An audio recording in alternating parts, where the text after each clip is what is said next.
l'Éternel.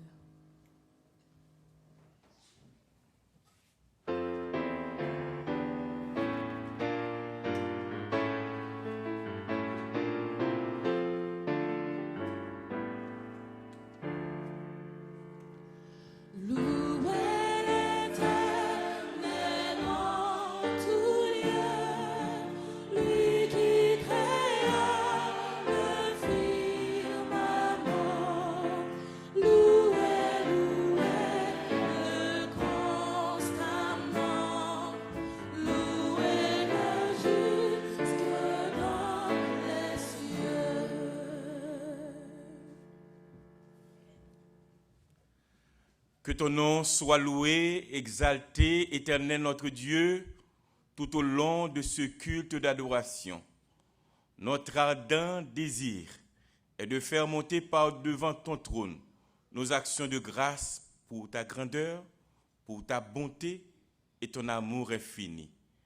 Que tu acceptes ce culte d'adoration, que par ton Esprit Saint, ce service soit dirigé par toi et fait qu'à la fin, ô Dieu, nous puissions nous sentir plus près de toi que jamais.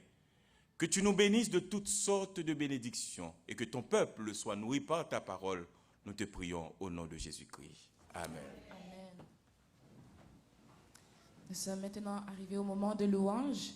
Pour débuter, prêtez l'oreille à entendre les sœurs Afriani dans un chant spécial à la gloire de Dieu. Amen.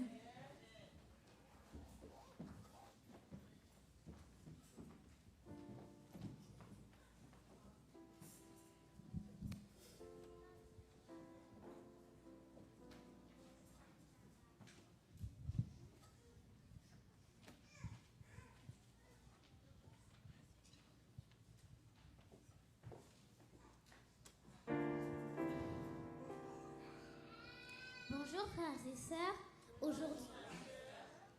aujourd'hui on va chanter « Je louerai l'Éternel ». Bonjour frères et sœurs, aujourd'hui c'est ma fête, c'est Dieu qui m'a permis de chanter pour lui.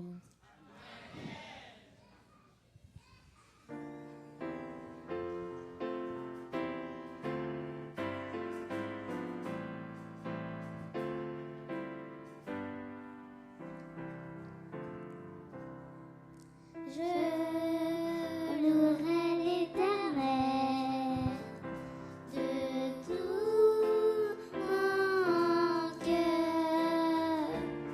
Je raconterai toutes tes merveilles. Je chanterai ton nom. Je louerai l'Éternel de tout mon cœur. Je ferai de toi le sujet de ma joie. Alléluia.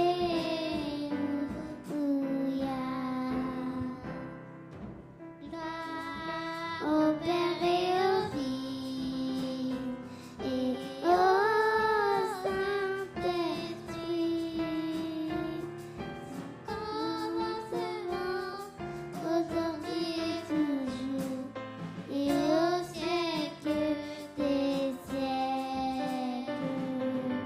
Gloire au Père et au Fils et au Saint-Esprit. D'une éternité à l'autre éternité. Alléluia.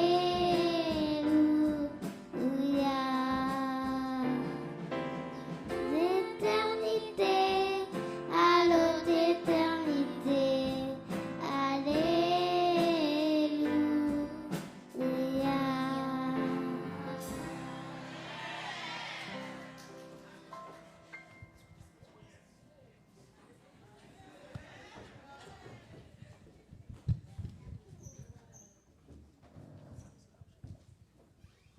Amen. Ah, c'est vraiment beau de voir les enfants louer l'Éternel. Amen. Pour continuer dans notre esprit de louange, je vous invite à vous lever avec nous. Nous allons réciter ensemble le psaume 148 et ensuite chanter Gloire, gloire à l'Éternel et tout joyeux, béni soit l'Éternel, numéro 25 et 505.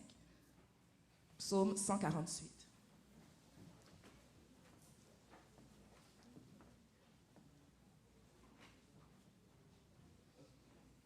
Vous y êtes?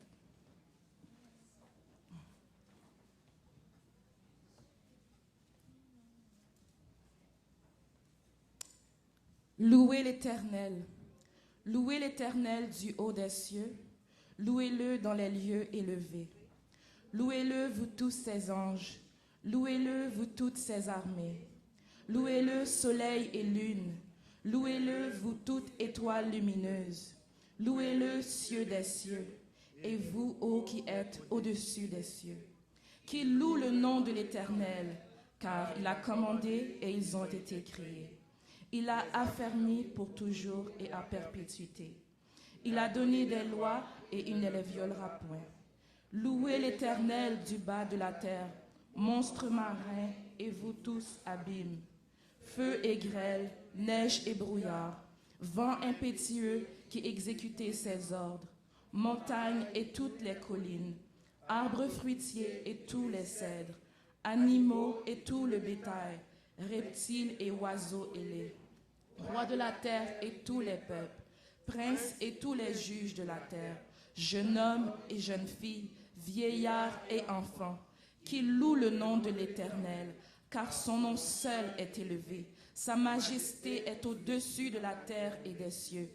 Il a relevé la force de son peuple, sujet de louange pour tous ses fidèles, pour les enfants d'Israël, du peuple qui est près de lui. Louez l'Éternel. Amen.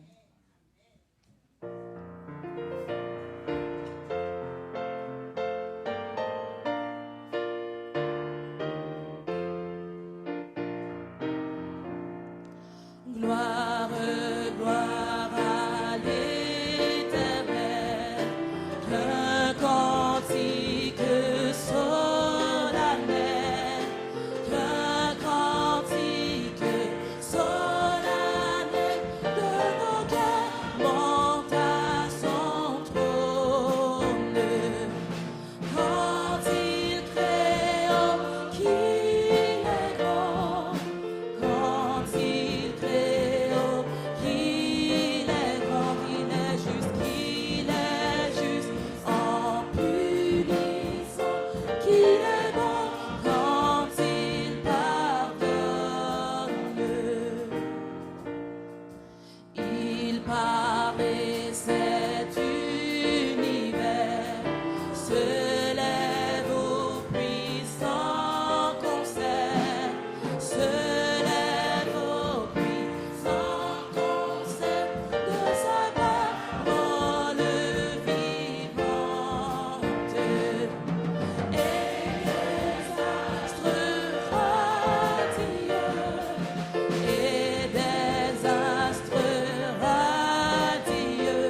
joyeux, bénissons le Seigneur. Numéro 505.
Bonjour, chers frères et sœurs.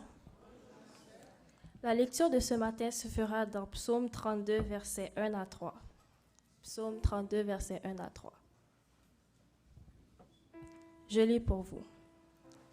Heureux celui à qui la transgression est remise, à qui le péché est pardonné. Heureux l'homme à qui l'Éternel n'impute pas l'iniquité, et dans l'esprit duquel il n'y a point de fraude. Tant que je me suis tue, mes os me consument. La parole étant déjà bénite, agenouillons-nous pour la prière.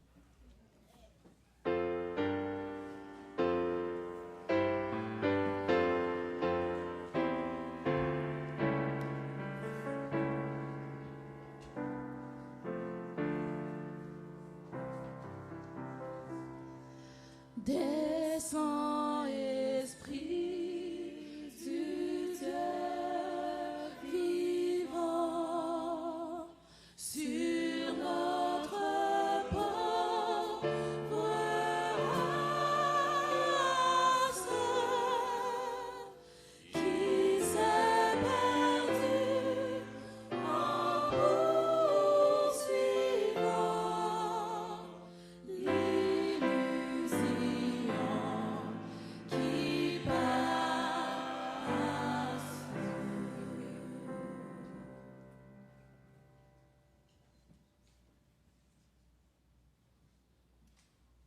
Père des cieux, en ce matin,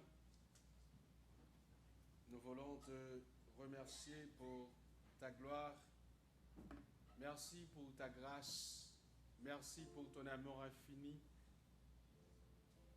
Merci pour la semaine que tu nous as permis de passer en bien. Tu as été avec nous, tu nous as gardés, tu nous as protégés. Il est de notre devoir de te remercier, Seigneur, pour toutes ces protections. Tes anges étaient autour de nous. En ce matin, notre présence traduit ton amour, ta sécurité autour de nous. Nos enfants ont été à la garderie, à l'école, au cégep, à l'université, ou quelque part, Seigneur, pour apprendre ou au travail. Tu as été avec nous. Que ton nom soit exalté. Que ton nom soit béni. Que ton nom soit exalté d'éternité en éternité. Merci, Seigneur, pour ce que tu représentes dans notre vie. Merci pour ton amour infini. On ne trouve pas de mots beaucoup plus utilisés pour exprimer notre gratitude pour l'ensemble des choses que tu as réalisées dans notre vie. Mais accepte tout simplement que nous te disions merci, merci et merci, Seigneur. Merci. Merci pour ta protection. Il y a des gens qui ont des gardes du corps, mais ils sont victimes. Mais nous n'avons que des anges autour de nous pour nous sécuriser, pour nous protéger. Et nous sommes certains quand il y a attaque, il y a danger, et quand tu sais que les anges ne peuvent rien faire, tu viens toi-même pour nous sécuriser. Merci pour cela, Seigneur. Nous ne cesserons aussi longtemps que nous vivions sur cette terre à te remercier pour tout. À chaque fois que nous avons l'opportunité de dormir et de nous réveiller, c'est une grâce, Seigneur. Il y en a qui sont passés au cours de la nuit. Il y en a qui sont victimes ou du moins qui se trouvent à l'hôpital. Mais nous qui sommes là, prenez besoin de penser que c'est parce que nous avons fait quelque chose d'extraordinaire, mais il s'agit de ta grâce. Et en fonction de cette grâce, nous te disons merci, Seigneur. Mais certaines fois, Seigneur, nous profitons de cette grâce à mauvais escient. Au lieu de faire comprendre aux autres que ce n'est pas grâce que nous vivions, mais nous oublions que nous sommes des ambassadeurs de Jésus-Christ. Et en tant que tel, nous devons avoir un comportement digne, un comportement dignitaire.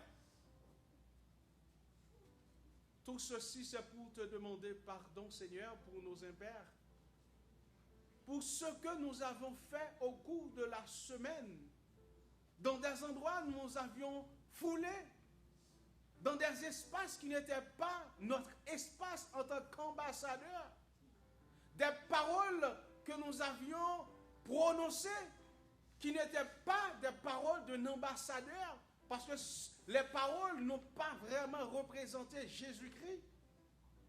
Des choses que nous avons faites pour nos colportages sans valeur, pour nos tromperies sans valeur, pour nos mensonges de toutes sortes, pour les choses que nous avons dites sur nos frères, nos sœurs, nos voisins, nos collègues de travail.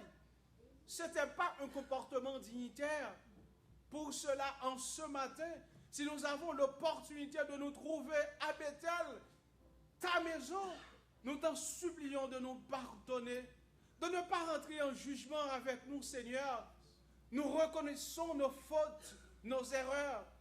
Nous savons que nous avons fait des choses qui ne te plaisent pas, Seigneur.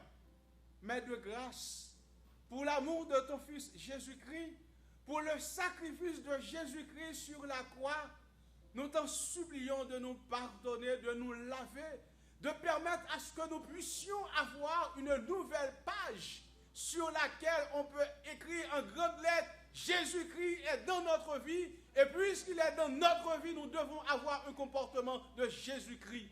S'il te plaît, tu es capable. Donne-nous tout simplement la force nécessaire, donne-nous la possibilité de fixer nos regards vers Jésus.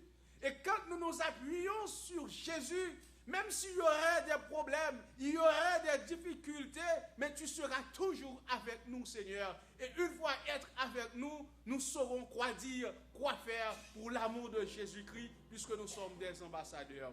Merci parce que tu nous entends, Seigneur. Merci parce que tu es prêt à nous pardonner. Tu es prêt à nous donner une nouvelle page, Seigneur, où à partir de maintenant même, Seigneur, on peut dire oui, il représente Jésus-Christ. Oui, il est différent. Pourquoi il est différent? Mais parce qu'il est avec Jésus, il marche avec Jésus. Nous représentons Jésus. Seigneur, merci d'avance. Merci d'avance. Merci. Dans nos rangs, Père, nous sommes sur cette terre et le péché a tout chambardé. Le péché a mis toutes sortes de choses, parmi lesquelles la maladie, la mort et un sort. Même si nous ne l'aimons pas, nous devons l'accepter. Dans nos rangs, il y a des malades de toutes sortes, des malades spirituels. Nous vivons, nous marchons, nous évoluons, mais nous sommes malades spirituellement parce que nous n'arriverons pas jusqu'à présent à ressembler à Jésus, à marcher comme Jésus, à parler comme Jésus, à imaginer comme Jésus. Et cette maladie nous ronge, Seigneur. Aussi longtemps que cette maladie ne trouve pas une solution, le corps physique aura du mal à se supporter. S'il te plaît, guéris cette première maladie pour nous, Seigneur. Après, tu vas guérir la maladie de notre langue, la maladie de notre bouche, de notre comportement. Il y en a qui ont toutes sortes de maladies, Seigneur, physiques, qui ont besoin de travail, qui ont besoin de fonder une famille, qui ont besoin d'avoir un enfant. Il y a peut-être des familles qui sont sur le point de tout abandonner. Il n'y a pas d'issue. Mais ces gens doivent savoir, avec Jésus, il y a toujours une porte de sortie. S'il te plaît, pour la gloire de ton Saint-Nom, interviens au milieu de ces familles. Malgré l'ensemble des problèmes, humainement parlant, nous voyons vraiment la seule solution, c'est de tout foutre en l'air, c'est de tout abandonner. Mais puisque nous sommes des enfants de Dieu, nous sommes des serviteurs de Dieu, nous ne pouvons pas agir comme les autres agissent dehors, Seigneur. Pour un rien, c'est le divorce. Pour un rien, on fait n'importe quoi. Quel est donc l'exemple qu'on peut leur montrer? Si nous sommes des lumières, est-ce qu'on peut mettre la lampe sous un lit? S'il te plaît, Seigneur, interviens, guéris-nous, délivre-nous, soulage-nous, sauve nos familles, sauve nos enfants. Il y a la sœur Yvrose qui est à l'hôpital selon ce qu'on vient d'apprendre. Il y a la sœur Shirley qui est avec nous mais qui a besoin encore de toi. Il y a le frère Josué Honoré qui a besoin de toi. Il y a d'autres personnes qui sont malades physiquement ou spirituellement, nous les remettons entre tes mains. Il y a des amis qui sont avec nous en ce matin, que ce soit des amis visiteurs ou autres, nous les remettons entre tes mains afin qu'ils soient toujours avec toi, Seigneur. Ils ont probablement besoin des choses, Seigneur. Ils ont des projets, mais tu peux nous permettre de les réaliser, Seigneur. Sois avec chacun de nous.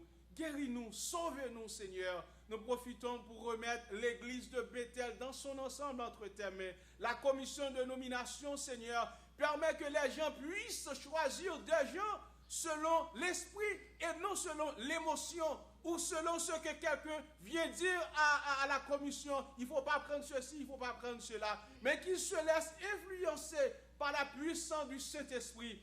Car si nous nous laissons influencer vraiment par cette puissance, on va faire de bons choix, de meilleurs choix, des gens qui seront prêts à travailler dans la vie du Seigneur.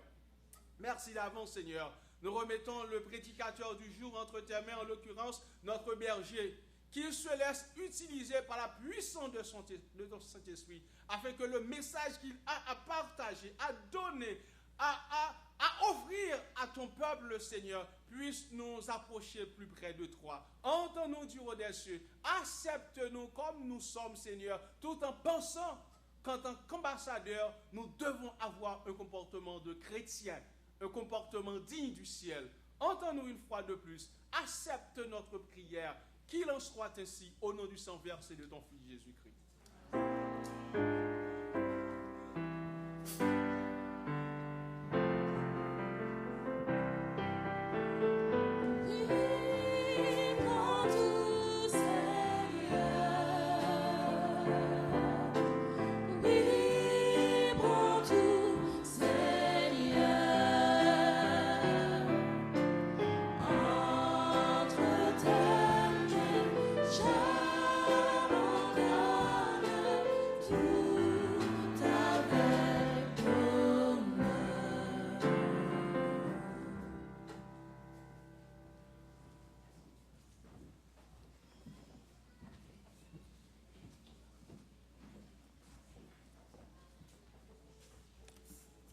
Bonjour frères et sœurs, service de fidélité.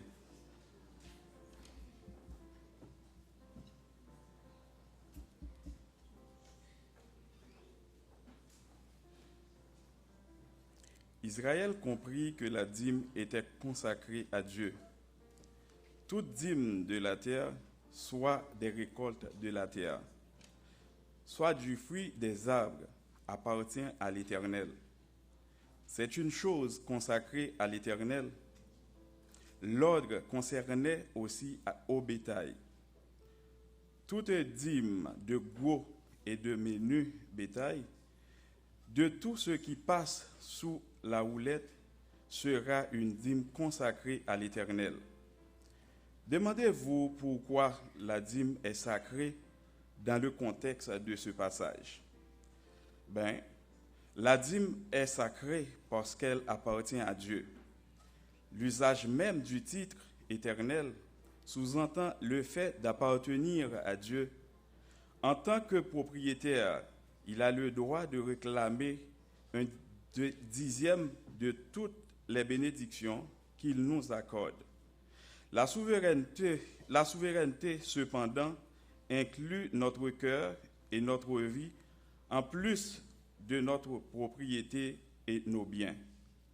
La dîme est sacrée parce que cette portion de nos bénédictions a déjà été mise de côté par Dieu pour lui-même.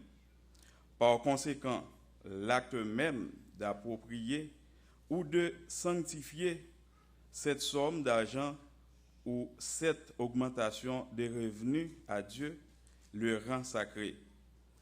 Il y a aussi l'association physique entre la dîme et le lieu saint de Dieu, le sanctuaire ou le temple. Quand la dîme est retournée au lieu saint de Dieu, elle devient alors sacrée dans le trésor des dieux. Prions. Ô Dieu, nous te rendons grâce, Seigneur, de nous avoir rappelé que la dîme est sacrée. Veillez à accepter ces fonds pour qu'ils soient utilisés dans le ministère évangélique au service d'autrui. Ô tendre Père céleste, ne nous juge pas selon nos fautes, nos culpabilités. Prends à cœur ce matin nos dîmes et nos offrandes. Nous t'en prions ainsi. Au nom de Jésus-Christ, qui vive, qui règne au siècle des siècles. Amen. Pendant que nos diacres et nos diaconesses passent dans les rangs pour ramasser nos offrandes et les dîmes, nous vous laissons avec le groupe de nos chantres dans un chant approprié. Pour marquer le pas des diacres, nous entonnons le numéro 334, « C'est mon joyeux service ».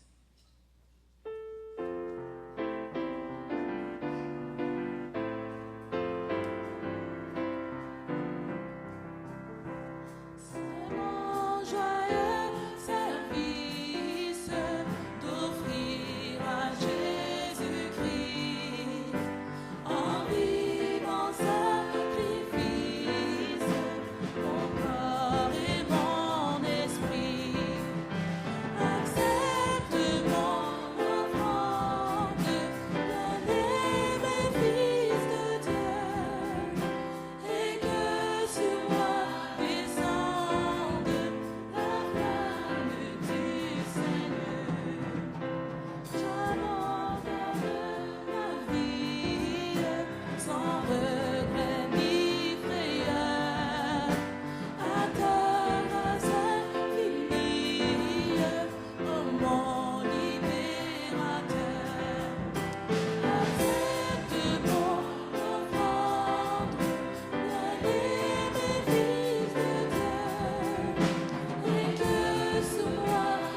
sommes maintenant arrivés au moment où le Seigneur de toute la terre veut parler à nos cœurs.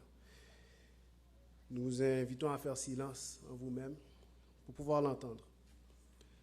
Pour prédisposer celui qui va prêcher en ce matin, notre pasteur Wilfrid, nous invitons les chantres et l'assemblée à entonner le numéro 278. Nous nous mettons debout pour ce chant.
Me voici devant ta face, mon Sauveur, je viens à toi.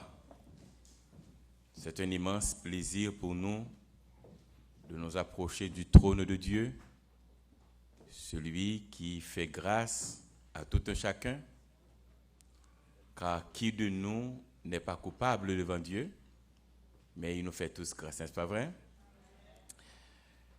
Ce matin, nous Nous allons méditer ensemble un texte très connu que souvent nous utilisons dans nos prières, particulièrement nos prières de confession. Mais nous avons compris que le psalmiste a un message particulier pour chacun de nous. Nous pensons que le Seigneur peut se servir de ce texte pour parler à chacun de nous. Mais bien avant, j'ai une petite chose. Ce matin, j'avais remarqué qu'à l'heure de l'école du sabbat, il y a une grande diminution de membres. Nous vous encourageons, frères et sœurs, vous savez que le programme de l'école du sabbat ne commence pas au culte. Il y a deux grandes parties. L'église à l'étude, qui est un élément très important pour notre salut, et l'église en adoration. De sorte qu'à l'école du sabbat, faites des plans pour que vous soyez tous présents, ou du moins une très grande majorité, mais c'est toute l'église, pour que nous puissions étudier ensemble, réviser ensemble la leçon, chanter et puis nous rapprocher l'un de l'autre dans les différentes classes. S'il vous plaît, faites l'effort de venir participer au programme de l'école du sabbat parce que le programme de l'église adventiste ne commence pas au culte. Mais ça commence quand? À quel moment? École du sabbat. L'église à l'étude, l'église en adoration. Les deux, n'est-ce pas vrai? Ces deux éléments complémentaires extrêmement importants pour nous préparer en vue des jours difficiles parce que l'église, nous marchons vers la fin des temps. Plus que nous nous approchons, plus les choses seront sérieuses et que nous avons besoin d'être plus près de Dieu et d'avoir l'Esprit Saint dans notre vie. Les mercredis soirs aussi, s'il vous plaît, faites un petit effort pour venir, n'est-ce pas vrai? En tant que chrétiens, nous avons besoin de lutter chaque jour. Quand nous venons les mercredis soirs prier, nous sommes venus rencontrer Dieu, nous sommes venus déposer nos requêtes. Comme vous le savez, normalement, le sabbat, c'est fait pour quoi, frères et sœurs? Écoutez, le samedi, c'est fait pour donner. Le mercredi soir, c'est fait pour recevoir. Le samedi soir, samedi, qu'est-ce qu'on fait? On est venu adorer, donner gloire à Dieu. Donc, ce n'est pas pour recevoir.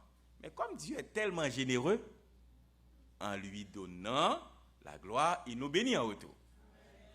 Mais le seul moment où l'Église officiellement adresse des requêtes communautaires pour toute la communauté, c'est mercredi soir qui est réservé pour que l'Église vienne prier. Donc, venez prier pour vous, personnellement, pour vos familles, priez pour l'Église, parce que nous nous approchons vers la fin des temps, donc nous avons besoin d'avoir une relation beaucoup plus solide, plus intime avec Dieu. Donc, le mercredi soir, venez prier. Le programme se fait sur une durée d'une heure de temps. La première heure, c'est quasiment chant, prière et méditation, et chant et prière, au moment où nous avons la possibilité d'offrir nos requêtes, de présenter nos requêtes à Dieu. Donc, je sais qu'ils sont nombreux, ceux-là qui sont peut-être au travail, à l'université, mais si tel n'est pas le cas, faites des plans pour venir prier le Seigneur. Nous rappelons aux membres de la commission de ne pas oublier, tout de suite après le culte, une courte rencontre et pour environ 1 ou 2 minutes.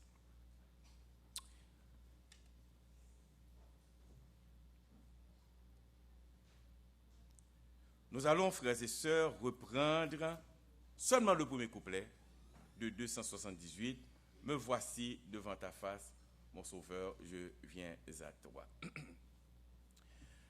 Me voici devant ta face, mon sauveur, je viens à toi, et de ton trône de grâce, je m'approche par la foi.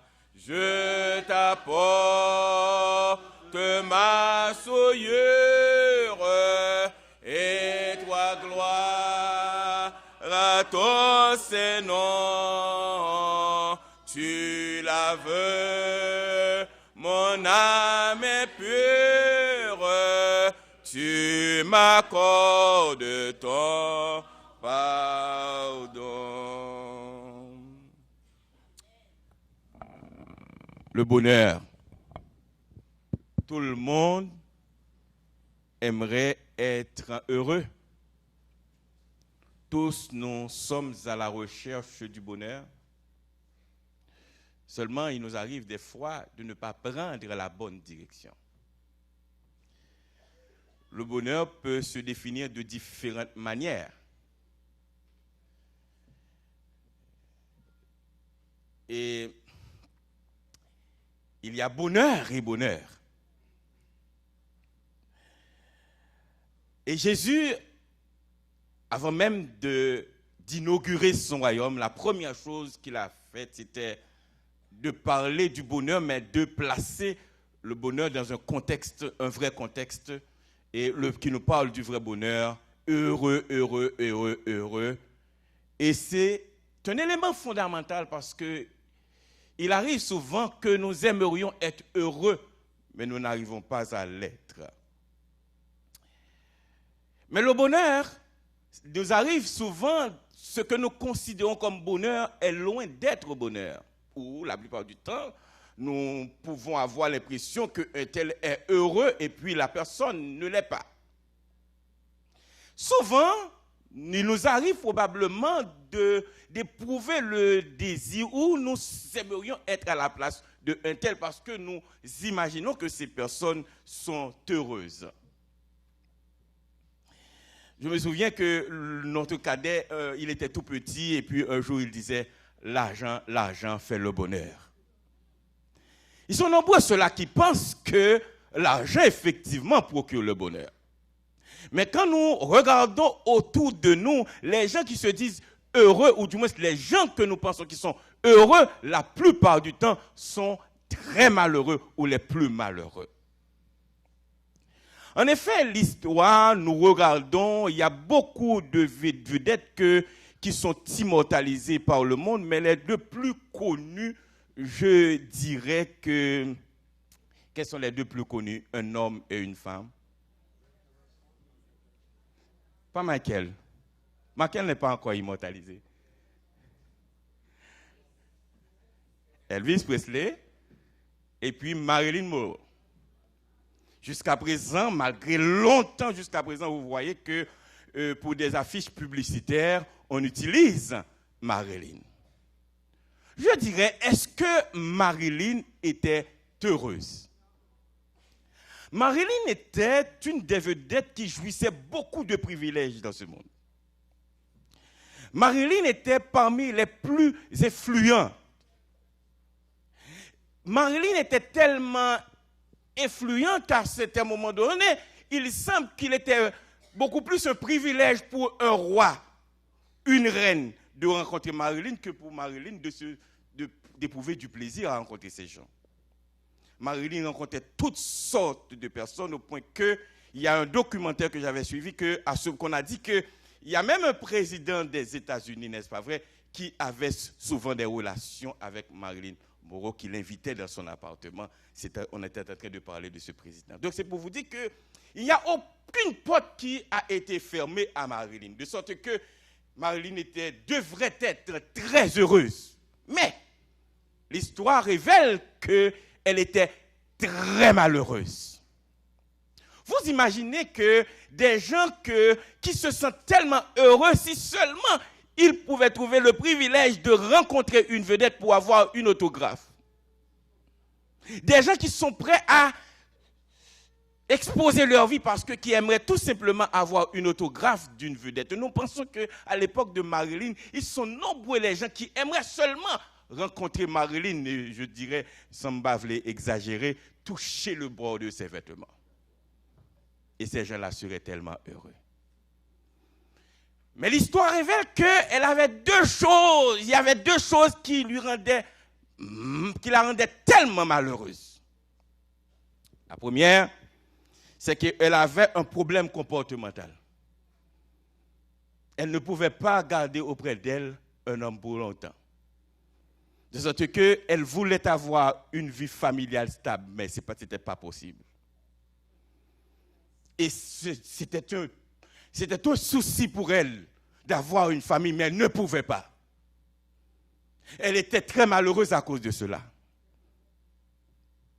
Mais il y a une autre chose qui la rendait encore beaucoup plus malheureuse.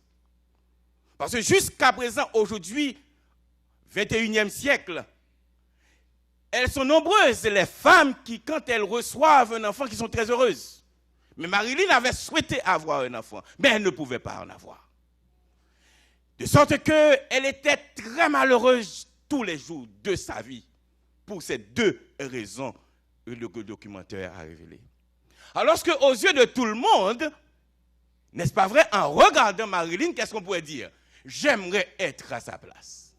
Mais mesdames, mesdemoiselles et messieurs, la Bible a raison et la Bible aura toujours raison.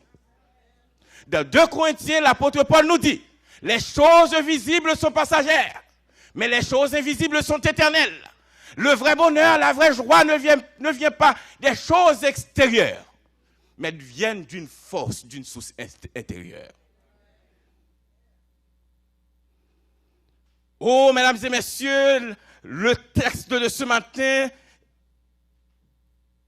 Psaume 32 révèle un homme qui pensait, qui croyait, il avait le droit de faire tout ce qu'il veut, parce qu'il était roi.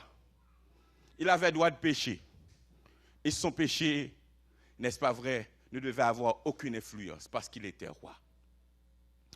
Ils sont nombreux les gens, des fois, à cause de leur privilège, rang social, de tout un ensemble de choses, qui pensent qu'ils ont le droit de faire ce qu'ils veulent. Mais mesdames, mesdemoiselles et messieurs, s'il y a une seule personne qui est libre de faire ce qu'il veut, c'est l'Éternel des armées. On peut avoir la prétention d'être libre. On peut avoir la prétention d'avoir le pouvoir de faire ce qu'on veut. Mais il y a une ancienne là qui dit arrêtez et sachez que je suis Dieu. Oh, alors que David était un roi puissant, un roi honoré, un roi riche. L'histoire, la Bible révèle qu'aucune armée ennemie ne pouvait lui résister. Et on a annoncé la prospérité pour le peuple de Dieu, et c'était sur le règne de David. Et jusqu'à présent, l'étoile de David continue à briller. De sorte que David devait être l'homme le plus heureux. Et si nous regardons dans la Bible, David a écrit tellement de psaumes où il était malheureux. Mais le psaume 32 veut nous transmettre un message fondamental en ce matin. Alors qu'un soir, l'armée de David est partie en guerre. Et David est assis sur son trône. Et pendant qu'il est assis sur le trône, il a vu passer une belle femme. Et il ne pouvait pas résister à cette tentation. Et David fit appeler qui? Bathsheba. Elle a couché la femme de Uri. Et puis malheureusement, vous connaissez bien l'histoire, ce qui est arrivé. Et pour apaiser sa conscience, il voyait Uri au fond du combat. Uri est mort et il a entré Bathsheba dans sa maison comme une de ses reines, épouses. Mais David a fini de faire ça. Pour lui, c'est chose classée. Personne n'est au courant si ce n'est le général de l'armée à qui il avait fait appel pour lui demander de placer Uri à tel endroit. Ou probablement certains proches de son royaume. Donc il a fini de le faire, il a croisé ses pieds pour comme si rien n'était. Chose classée. Et David, n'est-ce pas vrai, a fini de commettre le péché. Et probablement, il prenait le temps de regarder son opulence, sa puissance, sa gloire. Et de regarder à ses côtés cette belle femme, à ses côtés, qui a ajouté à sa longue liste. Alors que Dieu avait dit à David, si tu en avais besoin comme d'abord d'autres. Il était riche en argent, mais aussi en concubine et en femme, en épouse. Mais, mesdames et messieurs, malheureusement, le cœur humain est toujours insatiable. Nous ne pouvons jamais finir satisfait de ça nous gagnons. Nous imaginons que David pouvait réunir dans ses arènes les plus belles femmes de l'époque. Mais elle ne pouvait pas résister, ne pouvait pas résister devant qui? L'homme n'est jamais satisfait de ce qu'il possède. Alors, lorsque Salomon a fini de pécher, pour lui, c'était chose classée. Oh, mesdames, mesdemoiselles et messieurs, quand Dieu nous aime, il ne reste pas en silence. Alors que pour David, c'était chose classée. L'Éternel dans le ciel a dit, non, David, si je te laisse dans cette situation, tu vas être perdu. Je dois intervenir. Alors que David a fini de commettre ce péché, il pensait qu'en tant que roi, c'était chose classée. Mais c'était classé pour David. Mais ce n'était pas encore classé pour l'Éternel. Des fois, nous pensons que nous avons fini de faire des choses classées. Mais pour l'Éternel, ce n'est pas encore classé. Et tandis que, frères et sœurs, proverbe qui dit petite châtier, maman châtier, petite les remet, n'est-ce pas vrai? L'Éternel a dit, si je laisse David de cet état, il va être perdu. Et le Saint-Esprit va passer à l'action. Des fois, Dieu nous fait souffrir, n'est-ce pas vrai, pour notre salut. Oh, David a commencé le psaume par sa conclusion. Heureux celui à qui la transgression est remise. David est en train de se réjouir du résultat du pardon face à une expérience amère qu'il a eue. Heureux celui à qui la transgression est remise, à qui le péché est pardonné ou le péché est couvert. Qu'est-ce que ça veut dire couvrir un péché? Quand nous commettons un péché, avant la confession totale, pas une confession pour confesser, une vraie confession, le péché est resté devant l'Éternel. Et Dieu, n'est-ce pas vrai, malgré l'amour qu'il a pour nous, à chaque fois qu'il veut nous regarder, il ne veut pas nous voir. Qu'est-ce qu'il voit? Le péché qui se dresse devant lui. Et lorsque nous confessons nos péchés, Dieu enlève ce péché, il couvre ce péché. Ça signifie quoi? Le péché n'est pas éliminé, mais c'est crédité dans le compte de quelqu'un, nous y reviendrons. Et David est heureux, il dit, heureux celui à qui la transgression est remise, à qui le péché est pardonné. Le verset 2, heureux l'homme à qui l'Éternel n'impute pas l'iniquité. Qu'est-ce que cela veut dire, imputer l'iniquité? Je ne suis pas comptable, pas faire la gestion, mais imputer, c'est-à-dire, c'est lorsque on a deux comptes, on compte. Lorsqu'on a un compte qui est crédité, ça signifie quoi? Il y a l'argent dans le compte là. Lorsqu'on compte qui est débité, c'est-à-dire, l'argent dans le compte là pas pour vous. Lorsqu'on dit heureux l'homme, n'est-ce pas vrai? Verset 2, heureux l'homme à qui l'Éternel n'impute pas l'iniquité, c'est-à-dire, heureux l'homme à qui l'Éternel n'augmente pas la dette dans son compte. Heureux l'homme que Dieu ne débite pas son compte. Parce que lorsqu'on a un compte que Dieu laisse le ciel lui débiter, qu'est-ce qui est arrivé? Ou en danger. En d'autres termes, heureux l'homme à qui l'Éternel n'impute pas, c'est-à-dire ne porte pas la charge du péché à la personne, mais qu'il enlève la charge, qu'il nous donne un compte positif dans le ciel, c'est-à-dire le compte est crédité mais n'est pas débité. Ça veut dire, lorsque l'Éternel n'impute pas, c'est-à-dire il n'est pas débité dans le ciel, le péché n'est pas effacé, mais le péché passe d'un compte à un autre. De mon compte en tant que coupable, au lieu de débiter le compte qui était débité, qui était débit là-dedans, il a enlevé, il crédité, il dit, toi tu ne dois rien. Et on est allé débiter le compte de Jésus-Christ. Parce que de Jésus l'âge, il prend toute dette. Parce que toutes les dettes ont déjà été payées à la croix. À chaque fois que nous sommes pardonnés, nous sommes heureux. Mais il y a quelqu'un qui a payé la dette. Notre compte est crédité. Mais les dettes sont versées dans le compte de Jésus-Christ. Mais heureusement, Jésus n'a pas de dette, il n'a pas qu'à payer. Et c'est pourquoi l'apôtre, le psalmiste dit, heureux l'homme à qui l'Éternel ne fait pas, n'ajoute pas une dette à son compte. Et dans l'esprit duquel il n'y a point de fraude. Ah, c'est quoi si fraude? Des fois, nous pensons une plus éternelle que la, plus intelligent que l'Éternel. Nous ne pouvons pas faire mal à l'Éternel. l'esprit de fraude signifie que j'ouvre la voûte pour demander pardon, mais dans mon cœur, l'arrêter là. M'a fait l'intelligent à l'Éternel. Demander pardon parce que j'ai peur des conséquences. Mais je n'ai pas le désir d'abandonner vraiment le péché. N'est-ce pas vrai? À ce moment-là, nous avons fraudé l'Éternel.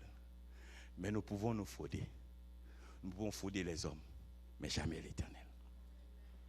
Et tandis que nous retournons avec le texte, il dit, alors que David a fini de pécher, David ne veut pas reconnaître son péché parce qu'il est roi, il a tué un homme, c'est fini, il a pris sa femme, c'est fini, chose classée, je suis roi, je fais ce que je veux.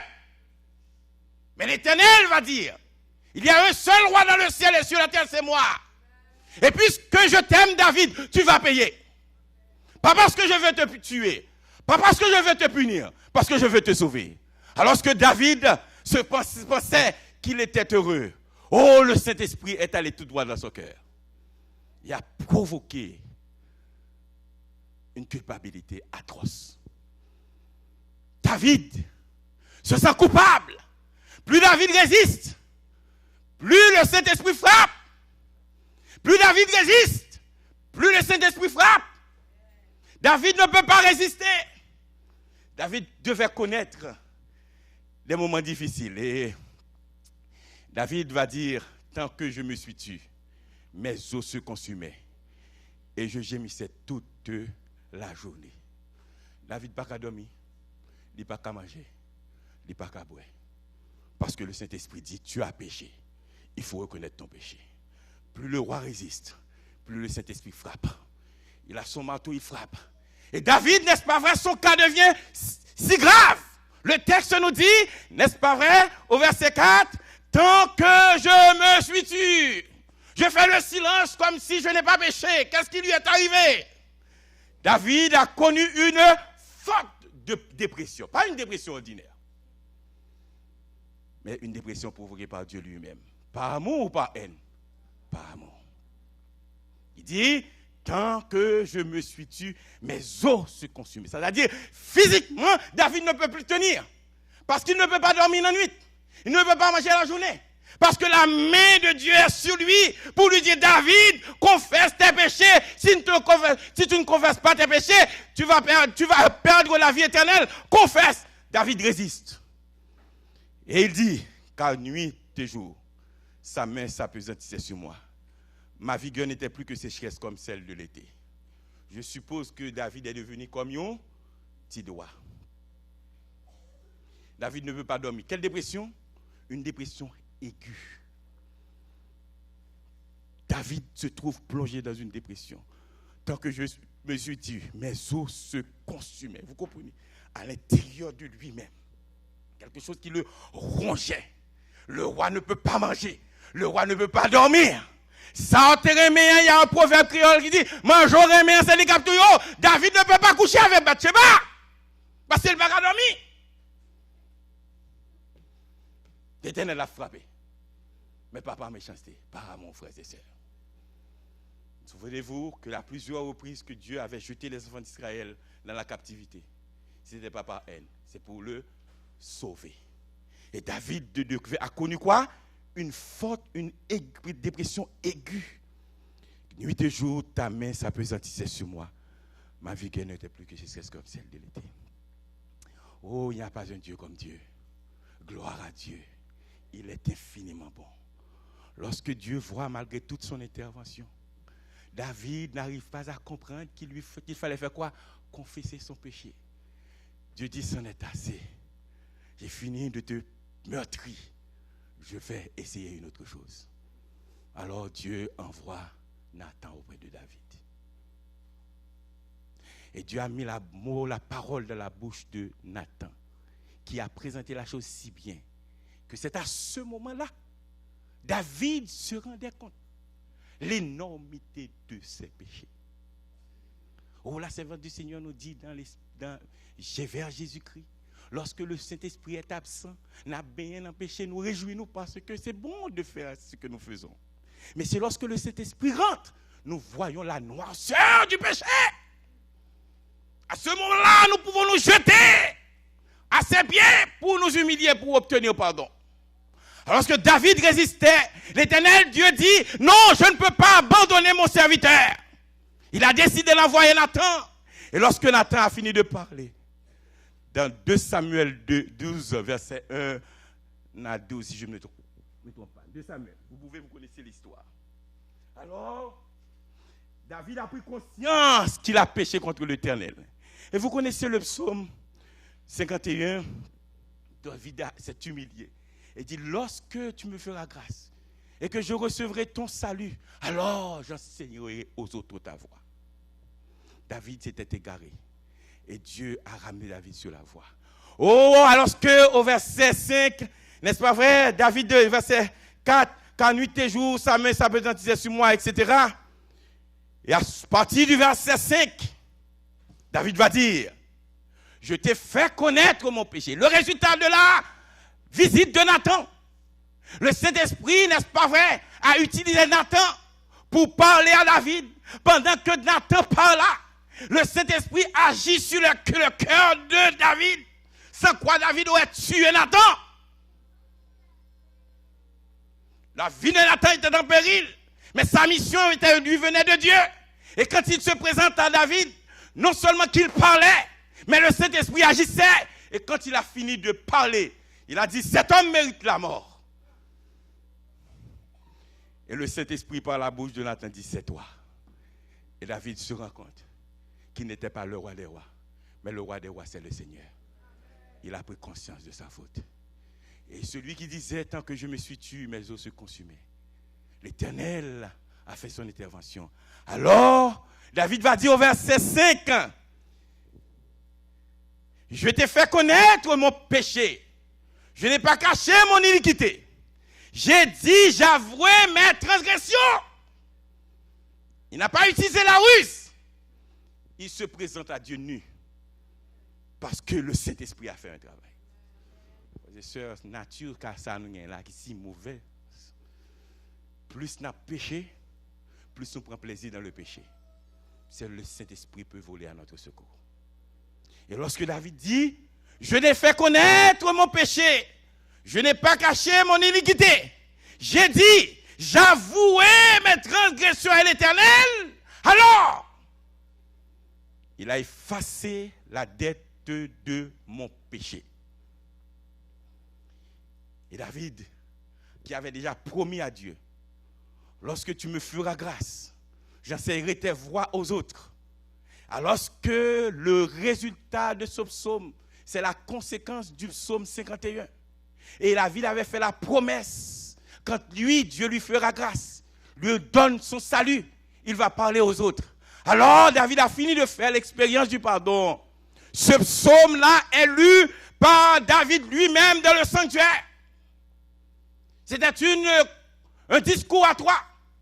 David qui s'adressait dans le sanctuaire au peuple de Dieu, au nom de l'expérience qu'il avait faite avec Dieu et au nom de Dieu. Alors que le verset nous dit, je t'ai fait connaître mon péché, je n'ai pas caché. Alors, David va dire qu'ainsi, tout homme pieux te prie au temps convenable. Mes frères et mes sœurs, Dieu nous aime, il nous aime beaucoup. Mais des fois, nos souffrances viennent de nos péchés. Non, la main de l'Éternel n'est pas trop courte, ni son oreille trop dure, mais ce sont nos péchés qui nous cachent sa face. Vous n'allez pas dire que le pasteur a dit on a souffert, c'est à cause du péché. Non, parce que ce n'est pas comme les amis de Job. Mais dans bien des cas, nos souffrances viennent de nos péchés non confessés. Et qu'est-ce qu'il a dit dans 1 Corinthiens 11? Voilà ce qu'il a dit dans 1 Corinthiens 11. Je lis pour vous les versets 30 à 32. Et c'est pour cela qu'il y a parmi vous beaucoup d'infirmités et de malades, et qu'un grand nombre sont morts. Si nous nous jugions nous-mêmes, nous ne serions pas jugés. Mais quand nous sommes jugés, nous sommes châtiés par le Seigneur, afin que nous ne soyons pas condamnés avec le monde. Qu'est-ce que le texte dit? Mais Quand nous sommes jugés par qui? Par Dieu. Nous sommes châtiés par le Seigneur. Pourquoi? Afin que nous ne soyons pas condamnés avec le monde. Des fois, Dieu nous juge comme il a fait pour David. Il a tapé. David résiste, il a tapé. David résiste, il a tapé. David résiste. Quand il voit que la chair était trop forte pour David de s'incliner devant la puissance, il a fait une intervention, il a fait appel à Nathan. Mais Dieu a volé au secours de David. Alors, la promesse que David avait faite à Dieu, il se présente dans le temple et dit, voici l'expérience que j'avais faite. J'avais péché, vous connaissez le péché que j'avais commis. Et je résistais à la voix de Dieu, voici ce qui m'est arrivé. Mais lorsque Dieu s'est révélé à moi, j'ai confessé mes péchés, j'ai obtenu le pardon. Et voici, mesdames et messieurs, le résultat. Il dit que si tout homme pieux te prie au temps convenable. Le temps convenable, c'est maintenant, ce n'est pas demain. Le temps convenable, c'est aujourd'hui, parce que la porte de la grâce n'est pas encore fermée. Le temps favorable, c'est aujourd'hui, parce que Jésus n'enlève pas sa robe de justice d'avocat. Il est encore temps. Le temps favorable, c'est aujourd'hui, parce que Jésus est encore notre avocat. Mais ne laissez pas à Jésus de changer de toge. Lorsqu'il enlèvera sa toge d'avocat et il passe ses robes de juge là, nos confessions n'auront pas de réponse. Le temps favorable, c'est aujourd'hui. Et comme David qui disait aux Israélites, le temps favorable, c'est pendant que vous êtes dans le temps en présence de Dieu que vous devez faire. Et David va demander au peuple, voici l'expérience que j'ai faite. Je n'aime pas que vous connaissiez les mêmes souffrances que moi. Alors il dit que si tout homme pieux te prie au temps convenable, oh, si de grandes eaux débordent, elles ne l'atteindront nullement. Pourquoi? Parce que Dieu contrôle les eaux. Les eaux du déluge ont été contrôlées par Dieu. Pendant que les eaux du déluge faisaient des ravages, mais Dieu couvrait Noé et sa famille. Les eaux du déluge ne pouvaient pas atteindre la famille de Noé. Si nous confessons nos péchés, nous cherchons l'Éternel, nous lui demandons de nous éclairer et que nous marchons humblement devant lui, les eaux ne nous submergeront pas. Parce que le même Dieu qui a protégé Noé et sa famille veut encore protéger tous ceux-là qui sont sincères et qui viennent sincèrement à lui. Que si tout homme pieux te prie au temps convenable, si de grandes eaux débordent, elles ne l'atteindront nullement. Tu es un asile pour moi. Tu me garantis de la détresse. La première chose que nous bénéficions du verset 6, c'est que si nous confessons nos péchés convenables au temps convenable, Dieu nous protégera comme il a protégé Noé et sa famille. La deuxième chose, Dieu deviendra un asile pour nous. Il nous garantira de la détresse et il nous entoure de champs de délivrance. Quand nous confessons nos péchés, nous marchons humblement devant Dieu et nous protège. Et alors l'Éternel va dire par la bouche du psalmiste, ceux-là qui reconnaissent leurs fautes et qui viennent à lui, comme il l'a fait pour David. Au verset 8, il dit, je t'instruirai. Lorsque nous nous humilions devant Dieu, Dieu promet de faire quoi? De nous instruire sur le chemin du salut. Même si nous, l'église, là, si nous ne recherchons pas sincèrement l'Éternel, Dieu ne veut pas nous instruire, parce que c'est par son Esprit Saint qu'il instruira. Il dit, si nous nous humilions, je t'instruirai. Comment? Je te montrerai la voie que tu dois suivre. Ce n'est aucun homme qui peut nous montrer la voie. Car Jésus a dit, je suis le chemin, la vérité et la vie. Et Jésus promet à tous ceux-là qui confessent sincèrement leur péché, qu'est-ce qu'il fait? Je t'instruirai, je te montrerai la voie que tu dois suivre. Et encore, je te conseillerai, j'aurai le regard sur toi. Aimeriez-vous que le Seigneur soit votre conseiller? Aimeriez-vous que le regard de Dieu soit constamment sur vous? Qui n'a pas péché? Tous. Mais Jésus nous invite ce matin, comme David, à ne pas lui résister. Alors David va utiliser une image importante que nous avons besoin de comprendre. Ne soyez pas comme un cheval ou un mulet sans intelligence. Qu'est-ce qui arrive à un cheval? Qu'est-ce qui arrive à un mulet sans intelligence? On les bride avec un frein et un mors dont on l'a pas afin qu'il ne s'approche pas de toi. Celui qui n'a pas l'Esprit de Dieu par le fait de confesser les péchés, il est comme, n'est-ce pas vrai, un cheval ou un mulet sans intelligence. Et qu'est-ce qui est arrivé à un cheval ou un mulet? On lui met des brides. Quel est le rôle des brides? On met ça entre les dents, de sorte que l'animal n'a pas le choix que d'obéir. On tire la corde à droite, il se tourne à droite. À gauche, parce que l'animal n'est pas intelligent, on le mène par des brides. On a raconté l'expérience d'un homme qui est allé chez quelqu'un. Et quand il est arrivé, il a vu que le monsieur avait un mulet scellé. Et le mulet est attaché avec les choses que traînent les animaux. Comment on appelle ça quoi? Chariot. Et alors qu'il devait descendre en ville, et il a vu tout à coup le propriétaire du mulet vient avec un gros bâton. Et il a frappé l'animal très fort. Il a dit, pourquoi tu as fait ça? Il dit, pour qu'il soit conscient que je suis là. Ne soyez pas comme un cheval ou un mulet sans intelligence. Pour que nous résistons à la voix de Dieu, c'est lorsqu'il frappe nous pour nous obéir. Vous vous souvenez sur le chemin, n'est-ce pas vrai? Il est en route, Dieu a fait parler une bourrique. Parce qu'il résistait. Dieu nous aime, mais il veut que nous soyons assez intelligents parce qu'il nous crée avec la liberté. Il veut que nous soyons assez intelligents pour reconnaître que nous péchons et que nous recherchons sa face. Mais ne soyez pas comme un cheval ou un mulet qu'on mène par des brides ou des bâtons, mais que par notre intelligence, nous nous humilions et Dieu nous fera grâce. Le verset 10 nous dit, beaucoup de douleurs sont de la part du méchant. Qui est le méchant? Ce n'est pas ceux-là qui sont à l'extérieur, mais le méchant c'est celui qui est à l'intérieur, mais qui n'obéit pas à la parole de Dieu. N'est-ce pas vrai?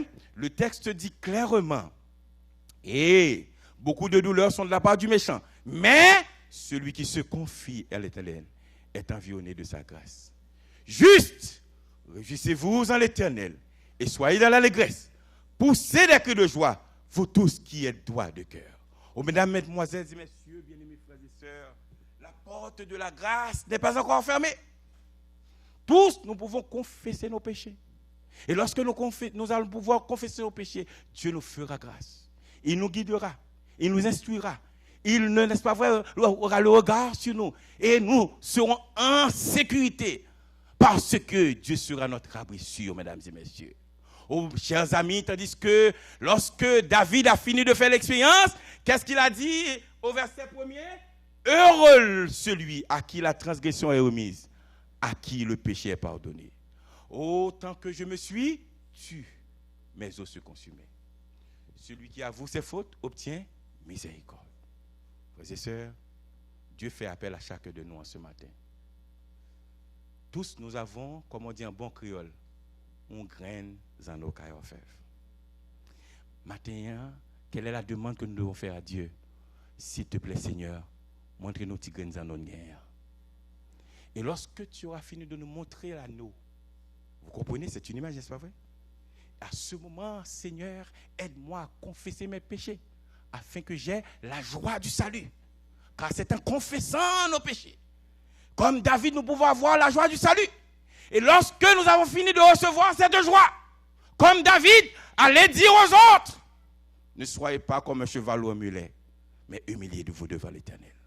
Oh, mesdames, mesdemoiselles et messieurs, bien-aimés frères et sœurs, si vous, en tant que membres de Bethel, pasteurs, anciens, officiers d'église, tous, nous confessons nos péchés devant l'Éternel, Dieu fera grâce à Bethel.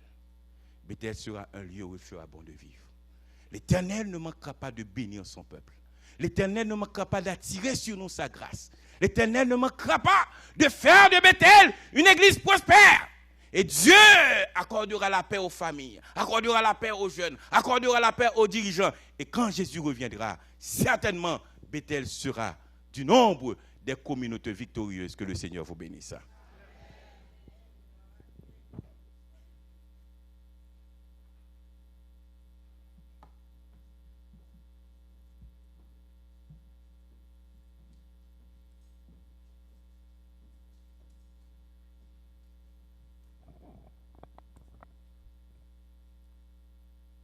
Comme le Seigneur vient de parler à nos cœurs,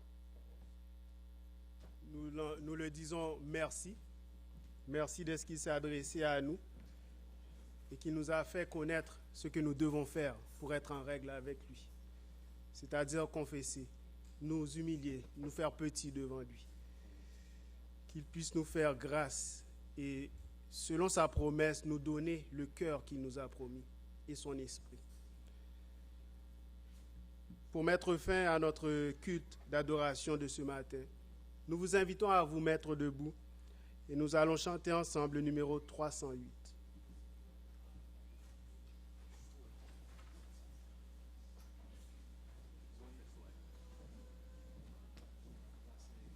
Je vais demander au pasteur de diriger pour nous.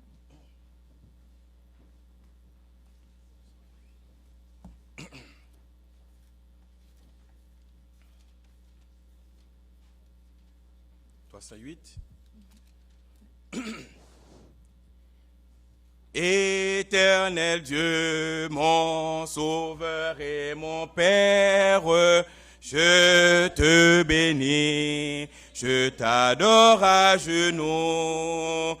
Quand mes péchés attiraient ta colère, ton grand amour détourna ton courroux.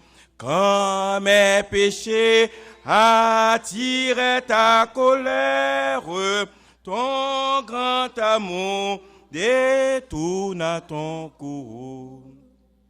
Je n'ai craint point, j'ai cette confiance que mon salut, c'est toi-même, ô mon Dieu, l'hymne joyeux de ma reconnaissance s'élève à toi jusque dans le saint lieu. L'hymne joyeux de ma reconnaissance s'élève à toi jusque dans le saint lieu. Venez puiser aux sources de sa grâce, cœur altéré de justice et de paix.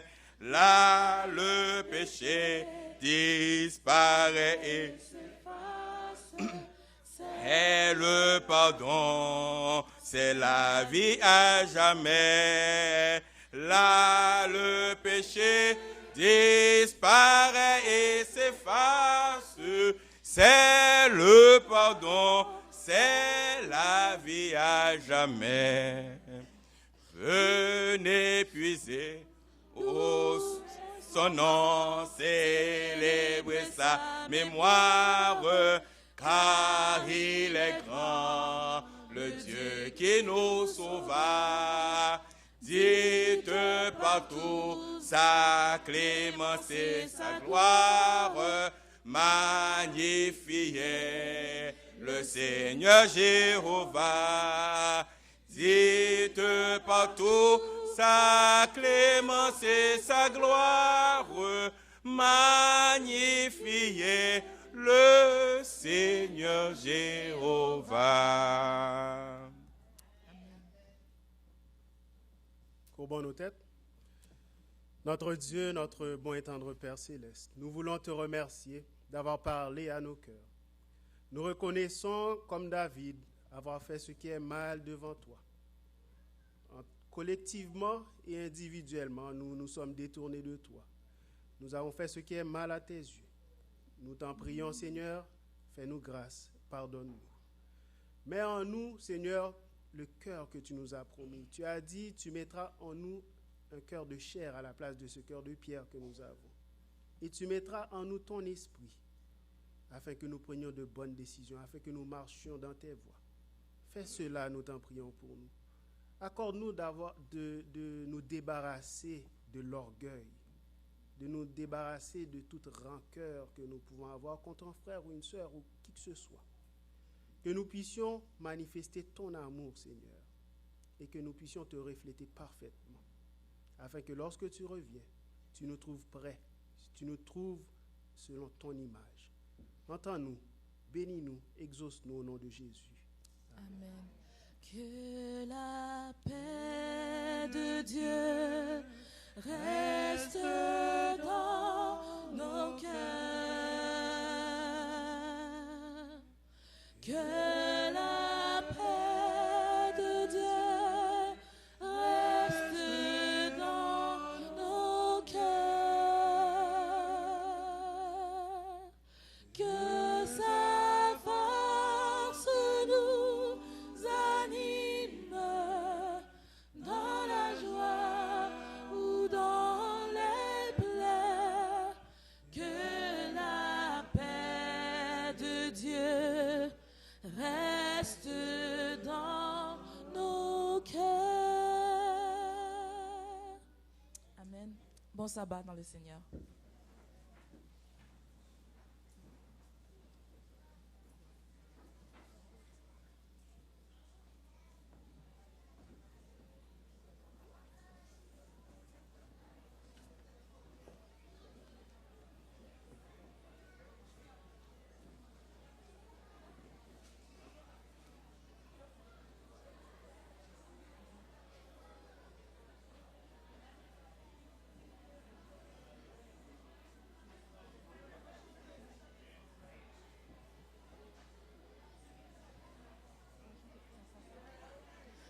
Tout joyeux, bénissons le Seigneur.